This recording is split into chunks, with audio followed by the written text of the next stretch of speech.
afternoon, ladies and gentlemen, and welcome to Notre Dame Stadium.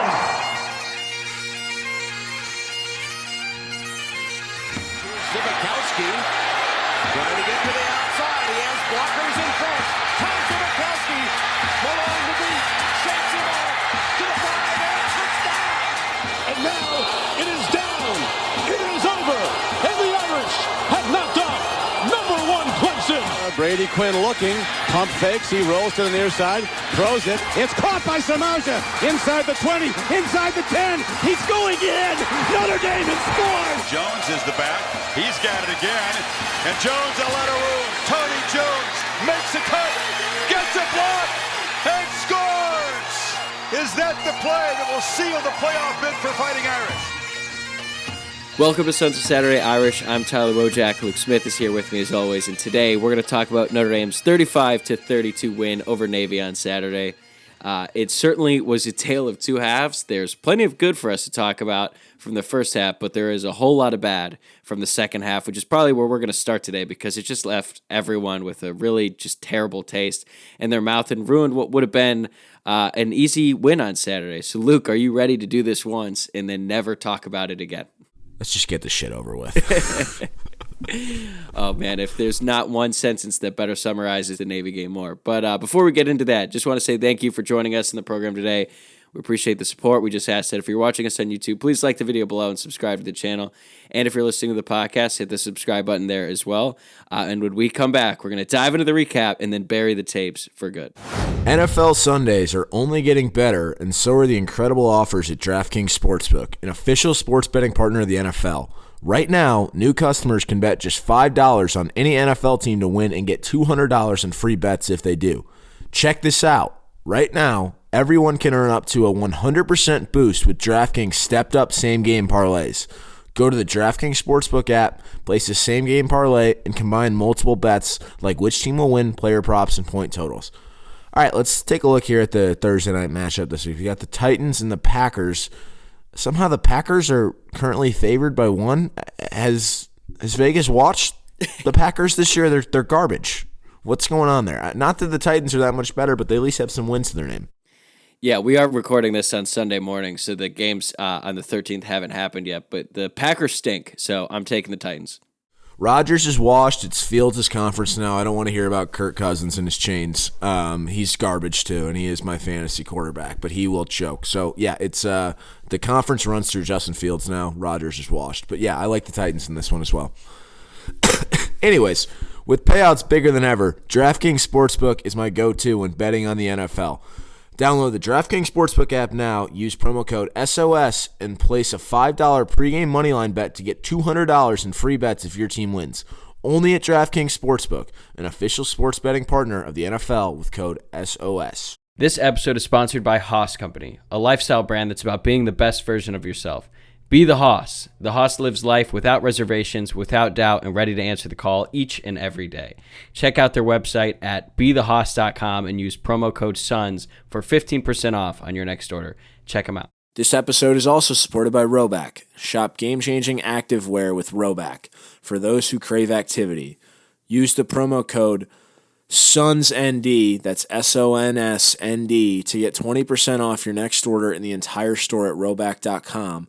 But we encourage all of our listeners to check out the Shamrock Polo, which would look great on Irish fans everywhere. That's promo code SONSND at RHOBACK.com. Okay, let's do this. In the immediate aftermath, everyone was very upset because of how bad the second half was, and I totally get that. Now that we've had some time to think, slept on it, what's your main takeaway from yesterday's game? My main takeaway is that I have no takeaways, and that is the I guess ethos, thesis, whatever word you want to use of this entire season. The only truth we know is that number 87 is very good, and we're very good at blocking punts. Other than that, I don't think we're going to learn anything else about this team. Yeah, it was really disappointing, just that whole second half, and we had talked about in the preview show, had Notre Dame turned a corner, and we both were kind of on the same page. Hopefully, we'll see on Saturday what Notre Dame does against an inferior team, because that's sort of been the Achilles heel for them all season. In the first half, things looked great. Hell, Pine looked awesome. playing maybe the best half of football in his life. And then coming out of the second half, it just looked like a completely different team. It looked like the team that we saw lose to Marshall, lose to Stanford. But then again, they did get out of it with a win, so it wasn't all bad. But to be honest, I just thought that team was sort of behind us. Like, even if they hadn't, completely turned the program around after Clemson, to see them just completely lay an egg again, I thought we were past that, but it turns out we're just kind of right back to where we started. I guess so. Yeah, I don't know. It's tough because I also don't really want to make more of this than it needs to be because, this is why we should not play this game. There is nothing to gain by playing the Naval Academy. And you just have these lunatics on the other side of the ball just bringing the house every time. It's like recess football. Now, to Notre Dame's discredit, they never adjusted to it, and the blitz was coming from the same spot every time in the second half, and Drew Pine kept getting sacked, couldn't get the ball out. But, that's not a football game. What they were in, their bullshit offense, they're playing like a high school team, just running the triple option. This is why there's no point in playing this game. And I'm tired of hearing about the history and the debt, that we have to pay them back. We've already paid it back. If yesterday wasn't evidence that we need to stop playing this team, the only good thing is that we didn't have any season-ending injuries coming out of yesterday because that game was just watching paint dry, basically. And all I could do, Navy had the ball for 10 minutes in the third quarter and got a field goal out of it. That was it. That's not fun to watch. It's not. And nor was Notre Dame yesterday. But I'm really tired of watching this game. Yeah, we try not to bemoan the series too much in the preview, but I think that all of our points about this game, and particularly the product on the field, they reared their ugly head in this one because I was trying to think if Notre Dame had just, say the game had just ended after the first half. Do we really talk about this team that much differently? I mean, obviously the second half performance is atrocious, but we're not looking at this Navy win wow, all right, Notre Dame is really set here because this season, there hasn't been a ton of carryover from one game to the next, and I especially don't expect that to happen with Navy here because it's such a different game than any other game on the schedule.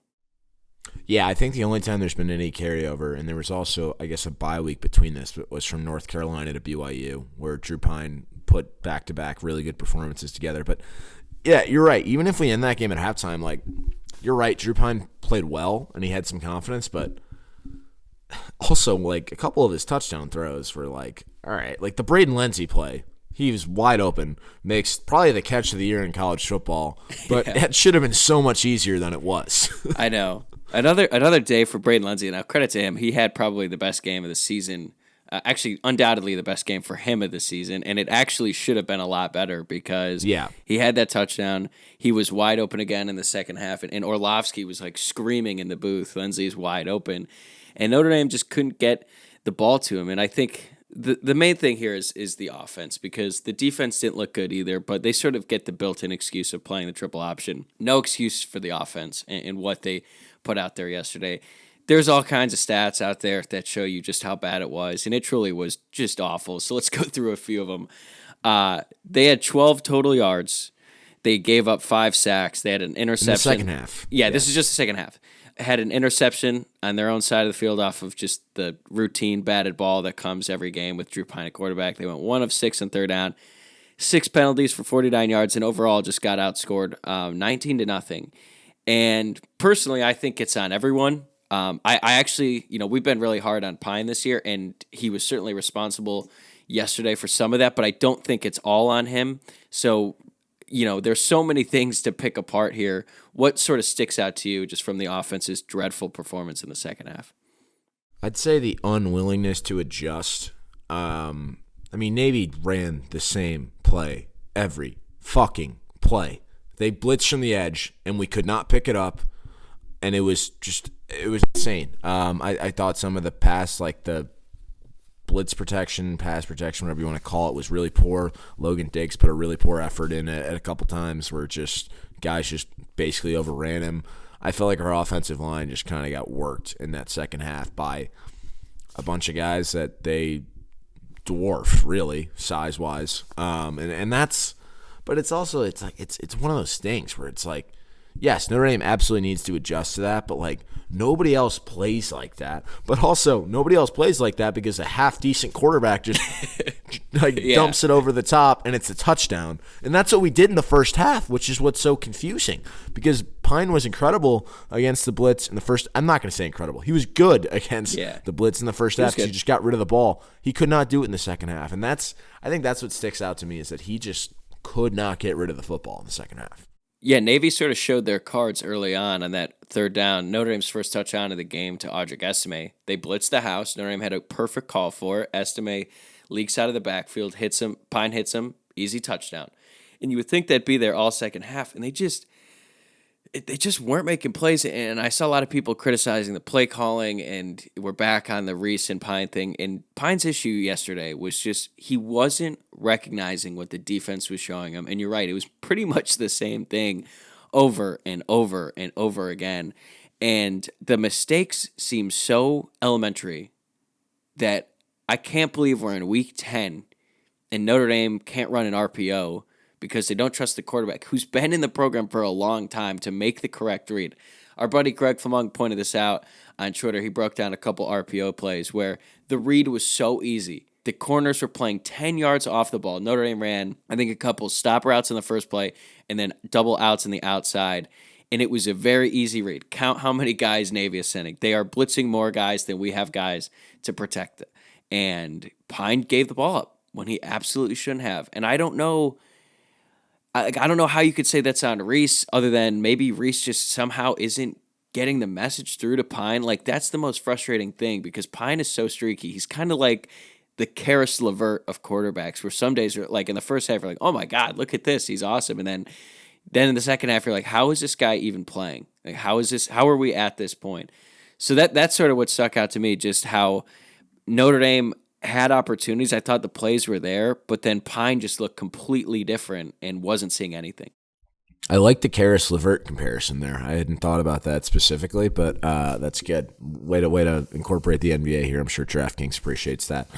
But yeah, I don't know, man. Like, it's one of those things where I tweeted this, like, let's just never speak of the second half again because it was such a weird game that I can't imagine that happening again.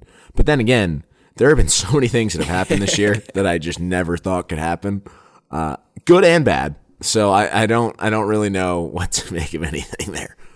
It started off bad too, because when Navy has that drive going where they're on the field for, what were they on? 10 minutes? 10 minutes. Yeah, 10 minutes to start the third quarter. That's just weird for your offense. You know, you're not used to that.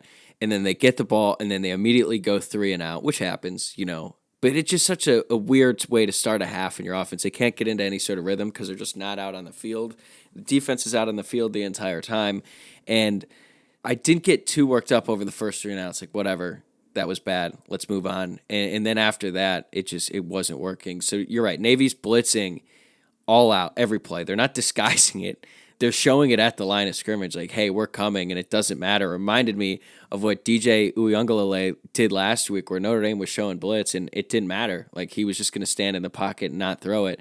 That's why it's kind of on everyone, though. Like, yes, it's on Pine for not recognizing the blitz, not getting the offensive line in the right protection, but the line also wasn't really getting a push at all. And you already pointed out Diggs missing a couple blocks in pass protection. That goes for all the running backs. Tyree missed on one, too.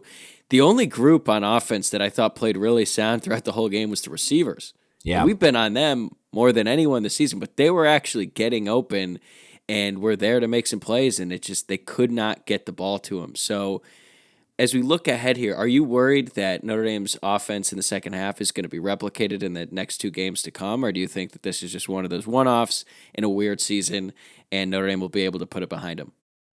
So I think everything from this year is a one-off, which is a cop-out answer, but just like there's been nothing that's been replicated this entire season outside of what I mentioned earlier where Drew Pine put back-to-back really good passing performances against North Carolina and BYU, obviously 2 terrible defenses. But like Boston College, they got a big win yesterday against NC State, but they're really, really bad. And I'll be interested to see if Phil Dracovic plays next week because that would be really fun if he does play. I think Notre Dame would be fired up for that and kick his ass because he's just talked shit about Notre Dame since he couldn't hack it there. But I don't know if he's going to play or not. If he does play, I would expect Notre Dame to win like 40-0, to be honest. Like, I think it would just be an absolute bloodbath. But that's kind of, and then USC, like, I mean, I watched that game Friday night. Caleb Williams is very good, but that defense is just not that good at all. And I think Notre Dame should be able to run it well on them. And then we obviously saw Travis Dye, their running back, get carted off as well, so you presume he's probably done. Yeah, he is. So, like, it's just like these games are so hard to project just because I don't think very highly of either of these last two opponents, despite USC being 9-1 or 10-1, wherever they are. I just don't think they're that good. Yeah, in a way, I'm actually more concerned about the Boston College game because that's the games that Notre Dame has struggled with all season. And I think that's, like, it's a thing now for Marcus Freeman. And it's a thing that is going to probably carry over into next season. Like, as we talk in the offseason about what to expect from Notre Dame next season, on paper, I assume they're going to be better. They might get some guys in the transfer portal. But the story from this season is that Notre Dame has been a double-digit favorite 5 times. They lost 2 of those outright to Marshall and Stanford. They narrowly escaped in 2 of them to Cal and Navy, and they beat UNLV in a pretty uninspiring performance. And Notre Dame's tendency to consistently play down to their opponent, that's on the head coach. Like, I don't really think there's any other way around it. So how big of a concern is that to you going forward? Is this just weird season, or is it going to carry over? Right now, I'm taking it as a weird season / first season thing for a coaching staff that just hasn't done this before. But Marcus Freeman kind of said this in his post game yesterday. Like, he talked about how the players were pretty pissed off after the game, which they should have been, but also that's good. But just play better. But what he said to them is like, hey, a couple weeks ago we weren't going to win this game, which is insane because this group has won a lot of football games, and some of these guys have gone to 2 college football playoffs. But I think the point actually still stands because he's right. We've seen them lose to Stanford. We've seen them lose to Marshall. Even that Ohio State game, they had a lead in the second half and choked that away too. So, yeah, I don't know. I hope that it's a sign that they're growing, as pitiful as the second half was. But right now, I'm just I'm not really concerned about it. Because it took Brian Kelly a while to get to winning these games as well at Notre Dame. And then once he did, he never lost them. But it did take a while. Yeah, and I guess I was expecting some of the guys to be able to carry that momentum that Kelly instilled and the ability to just not get in games like this. I don't think Freeman was trying to put a spin on it. Really, I think he understood that second half was unacceptable, and Notre Dame can't like pride themselves like, oh, we won a close game. I don't really give you credit for winning a close game when no one made a play at the end other than, unless you want to give credit to Matt Salerno for recovering the onside kick, because Navy really just ran out of time because they were scoring and Notre Dame couldn't move the ball. It's not like someone on defense made a big stop to end the game. No, it was just they had to kick an onside. Salerno made a good play, recovered it, and that was it.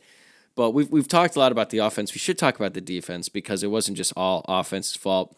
You know, the defense struggling against a triple option, I'm not personally too concerned about it, especially given the personnel issues. J.D. Bertrand was a surprise out at the start of the game. We did not see that coming in the preview show. We didn't hear about that. I think I even said he'd get 20 tackles, so him going from potentially getting 20 tackles to not playing at all is certainly a big hit for the defense. Say what you will about Bertrand. That game against Navy would have been perfectly suited to his style. Brandon Joseph out, and they were playing junior Tuihalamaka. I think it was his first career start against a triple option. That's a pretty daunting task for a freshman middle linebacker to go up against a triple option in his first start. So is there anything from the defense that you're concerned about going forward? No, there really isn't. They had a lot of young guys out there with Prince Kali, junior Tuihalamaka. Even Jalen Snee got in there at points.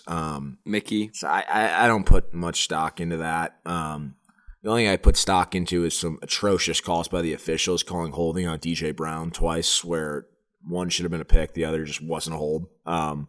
But I will say, Kali had a couple moments where he kind of wasn't in the right spot, but then he also had a couple plays where he really, made the right read and played well. I thought Benjamin Morrison had another really strong game. Cam Hart kind of continues to disappoint this year. He got torched on one play, and I just don't really – he just hasn't done anything all year, which it's not that he's been awful, but he just hasn't really done anything. And I get that Navy's not the game where you're going to have a lot of opportunities to make plays, but I don't know. He just kind of sticks out to me in a bad way. But I don't really take anything from what the defense did in this game because none of it is translatable to the last 2 games on the schedule. I would agree mostly. The one thing, I don't know if it's a concern going forward as much as it is just a what the hell kind of moment, was the defensive backs, other than Morrison. You mentioned Hart. Jane Mickey got burnt again in the nickel.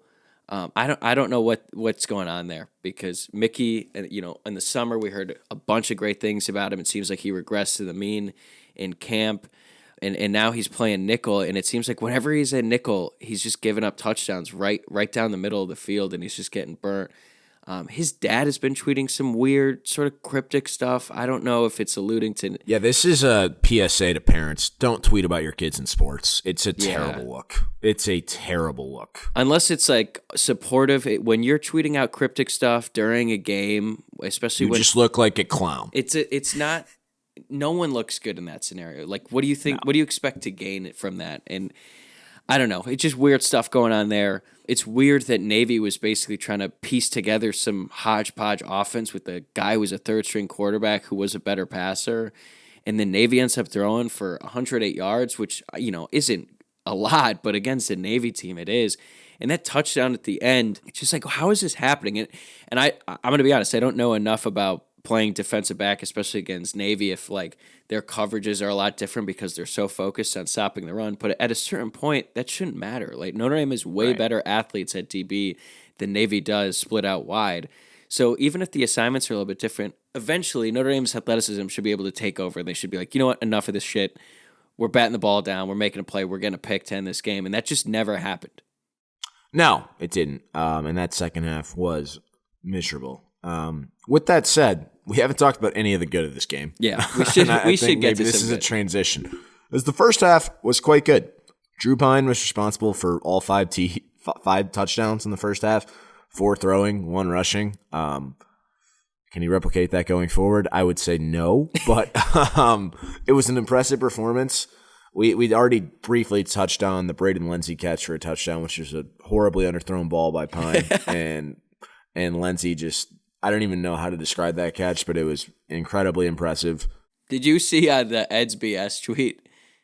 Yes. It would require years of therapy. For the DB? Yes. That was great. Yeah. Notre Dame also blocked a punt for the 5th game in a row, which I didn't think that was going to happen today with Navy not punting that much, but they still got to one, so that was cool. I don't know, anything else that you noticed that was positive from that first half? I mean, there was a lot. I mean, Drew Pine, the throw to Jaden Thomas was maybe his best throw all season. I think Jaden Thomas, the tight end / wide receiver, I did think it was funny that Orlovsky even called it out on the broadcast. He's like, looks like a tight end. I called him a tight end earlier in the week, as he pointed out in the preview.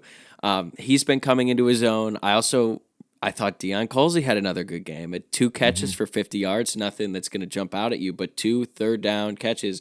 That was just the most frustrating thing, is like that offense really showed you something in the first half, and you're like, all right, man, like if Notre Dame's able to run the ball like they did against Clemson, able to throw the ball. Now, granted, let's be honest, Navy's pass defense is atrocious, so a college quarterback should be able to exploit that, and they did. I thought your boy Clarence Lewis, CPA, had a huge play in the game on the interception. I have no idea what Navy was doing with that play call there. As soon as I saw the guy running the reverse, and I'm thinking, oh, this is great. In the first half, every time Navy dropped back to pass, I was so pumped because they were gashing Notre Dame on the fullback dive. And when they were throwing it, it looks like Notre Dame's DBs, again, in the first half, were there to make a play. So it wasn't all bad. Xavier Watts had a good game too. It's just, is Notre Dame going to be able to take that success and build on it, given what we saw in the second half? That's the part that's just sort of confusing to me as they try to make sense of it going forward. Yeah, that's what I keep going back to. Just like, there's nothing tangible you can take away from this game. It's just stop playing fucking Navy. That's like it. That we literally gain nothing by playing this game, and it just causes all of us heartache, heartburn, all those things. Like, just it's not a fun game for fans. I get it. If you like the tradition, whatever, that's good for you. I could not care less about that. Stop playing the game. Yeah, and this is just what you sign up for, right? Your expectations for it. If they win, it's okay. Congrats, you beat Navy. No one is going to respect that win. There's not going to be a ton to take away. But if you get into a dogfight or you lose, if you lose, it ends the season, and in a season that's already had a lot. Like if Notre Dame had lost this game, it would have completely wiped out all of the goodwill from the week before, which is an insane amount of goodwill. It takes a lot to just wipe all that out, and they were this close to doing it. And as we look ahead to Boston College here, I guess if there's one thing about this season, like every game it feels like a season in its own. There hasn't been a lot of carryover other than, as you pointed out, North Carolina to BYU. There was nothing from the BYU game that would lead you to believe that they would blow it against Stanford, and they did. Hell, and even in that win against Clemson, I mean, there were certainly good signs that they showed against Syracuse, but no one expected them to just come out and dominate like they did. So, senior day's coming up, and then you got USC at the end of the year. I think that there's certainly signs that Notre Dame has what it takes to beat both those teams, win 10 games, maybe be the most sorry 10-win team of all time. But nonetheless, they have an opportunity to keep the streak alive. We have 2 games left in the season. On one hand, it feels like this season has taken 4 years to get to this point. And then on the other, it's kind of like, oh my God, the season has kind of flown by. So a weird year. A weird game, but one that's sort of emblematic of most Navy games in the past. I think Pete Sampson said he's covered that same game 6 times, and it's funny because they showed on the broadcast that the last time that Notre Dame played at M&T Bank Stadium against Navy, the ending was somewhat similar, where Notre Dame was doing everything they could to blow a lead, but they were able to escape with the victory. So, it is what it is. It's just the Navy game. Yep, and that's why we shouldn't play it. But anyways, I'm glad we're past it. If Notre Dame is able to come out this week against Boston College, one positive thing, you're right. I think if Phil Dracovic plays, I think that'll wake some guys up on the defense. And it is senior day. Like, I would imagine that Notre Dame would be able to get up for this one, right? Right. When was the last time Notre Dame lost a senior day? 2014? No, 2016. Was that Virginia Tech? We blew a huge lead in that game. I think we were up 21-0. Yeah, that was the story of the 2016 season. I guess the story of the 2022 season is Notre Dame just is going to play down to their opponent, and then but the difference is they won 4 games that year. We have 7 this year already. So I know. Do you think Notre Dame will drop in the rankings? No, especially because Texas lost. There's some other teams. I think I'm not worried about that. I don't think anybody watched the game yesterday, which I hope for their sake they did not watch the game. Or you know what? They probably just saw that Braden Lenzy catch, and they're like, "Wow, Notre Dame was looking good on offense." But I think that'll do it for this episode. We made it, and now we never have to do this again until next year, that is. We will be back on Thursday this week for our preview of Boston College. In the meantime, please hit the subscribe button and follow us on social media at Sons of Sat Irish. For Luke and myself, thank you guys for tuning in, and we will see you on Thursday.